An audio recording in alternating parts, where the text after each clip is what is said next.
మాజీ మంత్రి వైసీపీ నేత విడుదల రజనీ భవితవ్యం కాసేపట్లో తేలిపోతోంది. ఆమెపై నమోదైన ఎస్సీ ఎస్టీ అట్రాసిటీ నిరోధక చట్టం కేసులో ముందస్తు బెయిల్ పిటిషన్ను హైకోర్టు విచారించబోతోంది. ఐటీడీపీ అధ్యక్షుడు పిల్లి కోటి చిలుకలూరిపేట టౌన్ పోలీస్ స్టేషన్లో పెట్టిన కేసుల్లో తనకు ముందస్తు బెయిల్ ఇవ్వాలంటూ వైసీపీ నేత మాజీ మంత్రి విడుదల రజనీ, ఆమె పిఏలు నాగశెట్టి జయఫణీంద్ర, రామకృష్ణ హైకోర్టును ఆశ్రయించారు. పిటిషన్లపై విచారణ పూర్తయ్యే వరకు మధ్యంతర ముందస్తు బెయిల్ మంజూరు చేయాలని కోరారు. సాధారణ కేసుల్లో అయితే ముందస్తు బెయిల్ సులభంగా వస్తుందని, కానీ ఎస్సీ ఎస్టీ అట్రాసిటీ నిరోధక చట్టం కింద నమోదయ్యే కేసుల్లో అసలు బెయిల్ అనేదే మంజూరు కాదు అని కొందరు వాదిస్తున్నారు. మరి అట్రాసిటీ కేసులో విడుదల రజనీకి హైకోర్టు ముందస్తు బెయిల్ ఇస్తుందా లేదో అని వైసీపీ శ్రేణులు ఉత్కంఠగా చూస్తున్నాయి.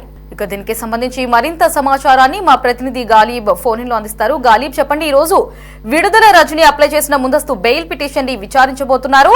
మరి దీనిపై ఇటు వైసీపీ శ్రేణులతో పాటు ఇటు ఏపీ మొత్తం కూడా ఉత్కంఠగా ఎదురు చూస్తూ వస్తుంది. మరి ఆమెకు బెయిల్ మంజూరు అవుతుందా? ఎందుకంటే ఈ కేసులో బెయిల్ దొరకడం చాలా కష్టమే అంటూ కూడా విశ్లేషకులు చెప్తూ వస్తున్నారు. పూర్తి అప్డేట్స్ ఏంటి?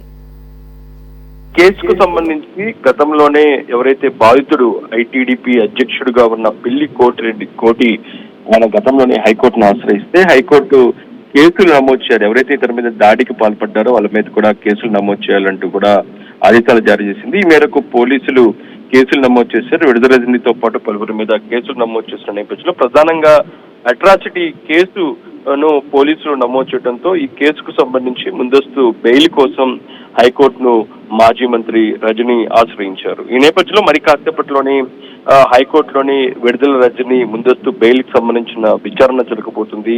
ఈ విచారణలోని హైకోర్టు ఎటువంటి తీర్పు ఇస్తుందనే దానిపై కూడా వైసీపీ శ్రేణుల్లో ఒక టెన్షన్ నెలకొంది. ఎందుకంటే అట్రాసిటీ కేసు కావడంతో ఎక్కడా బెయిల్ రాని పరిస్థితి ఉంది.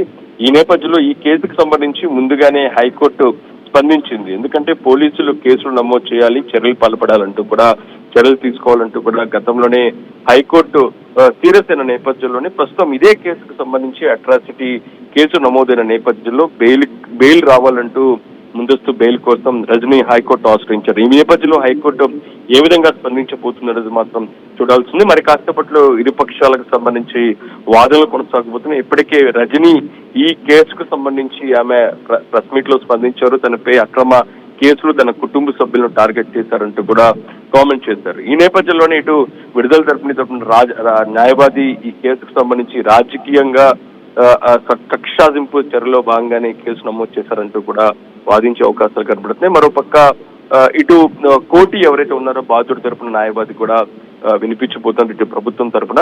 అంటే ఓవరాల్ చూసినట్టయితే ఈ కేసుకు సంబంధించి లీగల్ గా చూసినట్టయితే అట్రాసిటీ కేసు గా నమోదైన నేపథ్యంలోనే విడుదల రజనీపై బెయిల్ వచ్చే అవకాశాలు ఎక్కడా కనిపించట్లేదు. అయితే కోర్టు ఏ విధంగా స్పందించబోతుంది ఈ కేసుకు సంబంధించి అనేది మాత్రం సర్వత్రా ఉత్కంఠ రేపుతుంది. ఎందుకంటే చిలుకూరుపేటలోని గతంలోని ఎమ్మెల్యేగా గత 5 సంవత్సరాల్లో మంత్రిగా ఆమె పెద్ద ఎత్తున అవినీతికి పాల్పడ్డారు, దాడులకు పాల్పడ్డారు అనే దానిపై కూడా టీడీపీ పెద్ద ఎత్తున ఆరోపణలు చేసింది. ఇందుకు సంబంధించిన సాక్ష్యాలను కూడా కూటమి ప్రభుత్వం అధికారంలో వచ్చిన తర్వాత బయటకు పెడుతూ ఉంది. బాధితులు కూడా ఒక్కొక్కరుగా ముందుకు వస్తున్నారు. ఈ తరుణంలోని ప్రస్తుతం విడుదల రజనీ ఈ అట్రాసిటీ కేసుకు సంబంధించిన అంశంపై కోర్టు తీర్పు ఏ విధంగా ఉండబోతున్నదని కూడా సర్వత్రా ఉత్కంఠ రేపుతుంది. మరి కాసేపట్లోనే హైకోర్టులో విడుదల రజనీ ముందస్తు బెయిల్ పిటిషన్ మీద విచారణ జరుగుతుంది. విచారణ తర్వాత కీలక నిర్ణయం హైకోర్టు తీసుకునే అవకాశాలు కనబడుతుంది. రైట్ గాలి, థ్యాంక్స్ ఫర్ ద అప్డేట్స్.